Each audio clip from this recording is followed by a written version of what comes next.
सुप्रभात। गीतिका का 10वां पाठ जो दान का हिसाब है उसका प्रश्नोत्तर जो मौखिक प्रश्न है क निम्नलिखित प्रश्नों के उत्तर दीजिए। तो उसमें का पहला प्रश्न है, राज्यसभा में कौन लोग नहीं आते थे? तो राज्यसभा में निर्धन, दुखी, विद्वान और सज्जन लोग नहीं आते थे क्योंकि वहाँ पर स्वागत उन लोगों का नहीं होता था। दूसरा उसी में का प्रश्न है, महल में प्रतिदिन हजारों रुपए किन कामों में खर्च होते थे? महल में प्रतिदिन हजारों रुपए किन कामों में खर्च होते थे?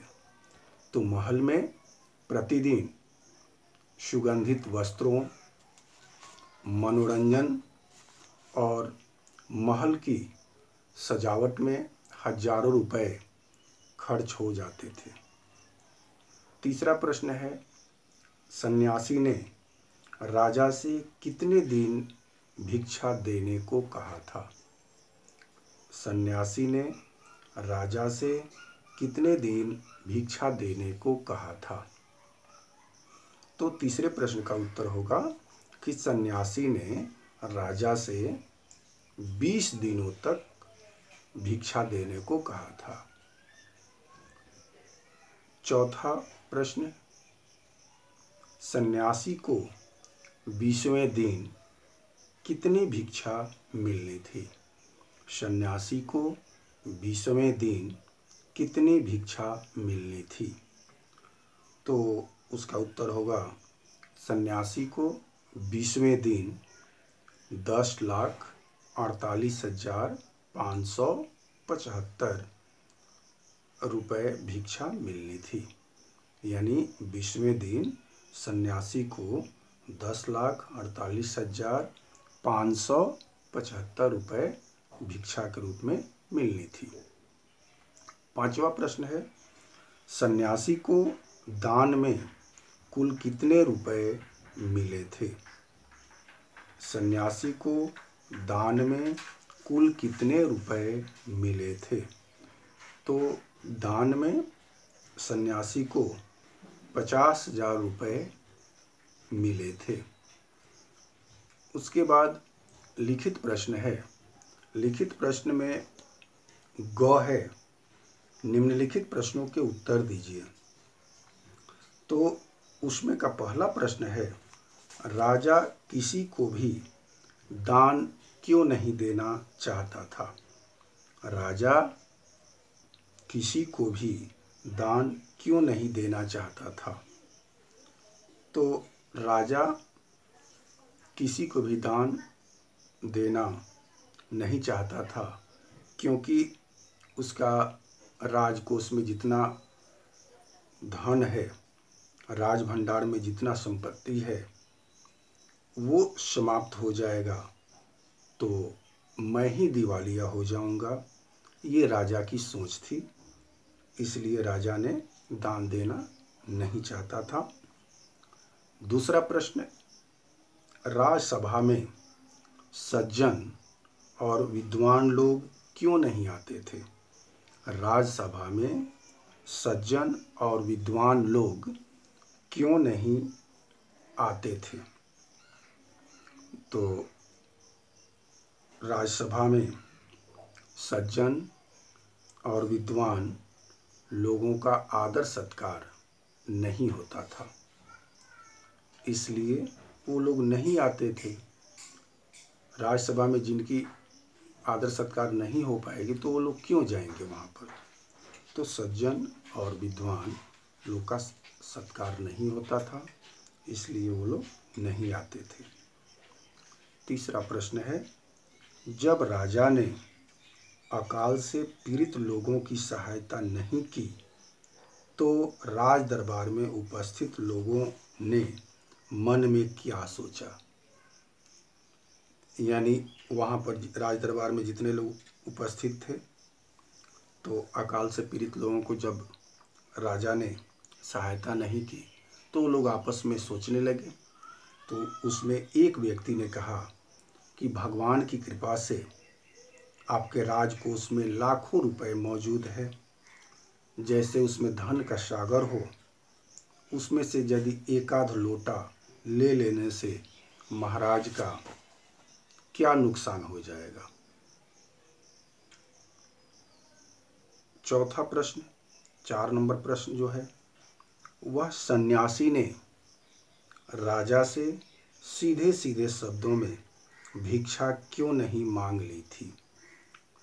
चौथा प्रश्न है, सन्यासी ने राजा से सीधे सीधे शब्दों में भिक्षा क्यों नहीं मांग ली थी।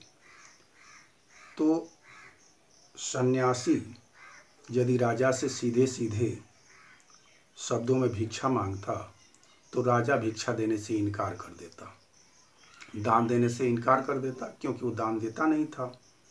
इसलिए सन्यासी ने उसको घुमा करके कि हमको ज़्यादा भिक्षा नहीं चाहिए, हम धन लेकर के क्या करेंगे, मेरा कुछ भिक्षा लेने का नियम है, 20 दिन तक मुझे भिक्षा लेना है। तो भिक्षा लेने का नियम भी सन्यासी बताया। तो उसमें बताया कि मैं पहले दिन जो लेता हूँ, दूसरे दिन उसका दोगुना हो जाता है, फिर तीसरे दिन उसका दोगुना हो जाता है, फिर चौथे दिन दोगुना, तीसरे दिन का दोगुना हो जाता है। इसी तरह से प्रतिदिन दोगुना लेता जाता हूँ। यानी घुमा करके उस राजा से सन्यासी ने भिक्षा लेना चाहा, भिक्षा मांगी। 5वां प्रश्न है, राजा को सन्यासी के आगे गिड़गिड़ाने की आवश्यकता क्यों पड़ी। राजा को सन्यासी के आगे गिड़गिड़ाने की आवश्यकता क्यों पड़ी। तो राजा के सामने जो सन्यासी दान भिक्षा लेने का जो तरीका बताया, नियम बताया, तो इतने तरीका उलट फेर करके बताया सन्यासी ने। तो जब उसके नियम के अनुसार भिक्षा को गणना किया गया तो उसमें बहुत ज़्यादा रुपया हो जाता था, लगभग 10 लाख के करीब। इसके पहले हम बताएं तो उतना हो जाता था, 10 लाख के करीब भिक्षा का हिसाब हो जाता था। 10,48,575 रुपया हो जाता था। तो राजा ने कहा कि अरे भाई, उतना देने से तो हमारा राजकोष ही समाप्त हो जाएगा, मैं तो दिवालिया हो जाऊंगा, राज भंडार खत्म हो जाएगा, समाप्त हो जाएगा। तो राजा ने सन्यासी के सामने गिड़गिड़ाना शुरू किया, माफ़ी मांगना शुरू किया और 50,000 में ही निपटारा कर लिए। तो इस तरह से राजा को सन्यासी के आगे गिड़गिड़ाने की आवश्यकता पड़ी कि हमारा राज भंडार को बचा लीजिए, क्योंकि आपके भिक्षा के अनुसार बहुत ज़्यादा रुपया हो जा रहा है। तो ये 5वां प्रश्न का उत्तर हुआ। उसके बाद घ प्रश्न है। घ में है सही उत्तर पर सही का निशान लगाना है। तो उसमें पहला प्रश्न है, राजा की मुट्ठी किस वक्त बंद हो जाती थी। तो उसमें पहला होगा दान के वक्त। राजा की मुट्ठी किस वक्त बंद हो जाती थी। तो दान के वक्त बंद हो जाती थी, उसमें पहला जो होगा वो सही होगा। दूसरा प्रश्न है, राज्य की किस सीमा के लोग भूखे प्यासे मरने लगे थे। तो पूर्वी सीमा के लोग भूखे प्यासे मरने लगे थे। तीसरा प्रश्न है, सन्यासी ने पहले दिन दान में कितने रुपए मांगे थे। सन्यासी ने पहले दिन दान में कितने रुपए मांगे थे। तो 1 रुपया पहला सही होगा उसमें। चौथा प्रश्न है, अंत में सन्यासी ने राजा से कितने रुपए लिए थे। अंत में सन्यासी ने राजा से कितने रुपए लिए थे। तो उसमें दूसरा ऑप्शन जो है 50,000 रुपये, तो वो उसमें सही का निशान लगाइए। उसके बाद अंग प्रश्न है, केवल हाँ या नहीं में उत्तर लिखना है। तो पहला प्रश्न है कि राज्यसभा में केवल नामी लोग ही आते थे। राज्यसभा में केवल नामी लोग ही आते थे। पहला प्रश्न है कि राज्यसभा में केवल नामी लोग ही आते थे। हाँ। दूसरा, राजा ने अकाल से पीड़ित लोगों की सहायता नहीं की। राजा ने अकाल से पीड़ित लोगों की सहायता नहीं की। हाँ, इसमें हाँ लिखिए। तीसरा प्रश्न है, सन्यासी ने प्रतिदिन पहले दिन से आधी भिक्षा लेने का नियम बताया था। नहीं, नहीं लिखिए। चौथा प्रश्न, मंत्री ने भंडारी से दान का हिसाब बनाने को कहा। हाँ। पांचवा प्रश्न, राजा ने राजकोष से धन अकालग्रस्त लोगों को दिया। नहीं। उसके बाद 6 है। 6 में पहला में भरा जाएगा अकाल, दूसरा में भरा जाएगा राजकोष, तीसरा में भरा जाएगा महाराज और चौथा में भरा जाएगा 50,000 रुपये। धन्यवाद। आज इतना ही।